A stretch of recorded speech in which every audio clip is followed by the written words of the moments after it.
કે વળે નહીં કાંઈ દુનિયામાં કરે ગેંગે કે ફેફેથી, વળે નહીં કાંઈ દુનિયામાં કરે ગેંગે કે ફેફેથી, ઘડીક શણગાર મર્દોનો સજી લ્યો તો મજા આવે, અને મજા કાંઈ કોર આવે દાદ કાયર વેશ મૂકો તો, અને કદમ બે કાળની હામાં ભરી લ્યો તો મજા આવે.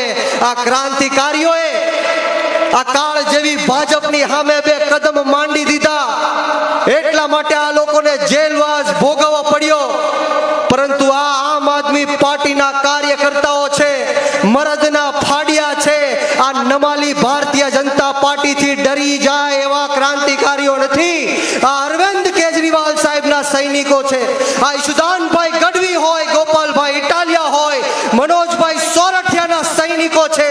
આ ભાજપને અહીંથી કહેવા માંગુ છું કે તમારી જેલની દિવાલો આ પ્રવીણ રામને રોકી નહીં શકે, તમારી જેલની દિવાલોના લોખંડના સરિયા આ રમેશ મેરને તોડી નહીં શકે, તમારી પોલીસની ગોળીઓ અને લાઠીઓથી આમ આદમી પાર્ટીના ક્રાંતિકારી યુવાનો ક્રાંતિ કરતા રોકાઈ નહીં શકે.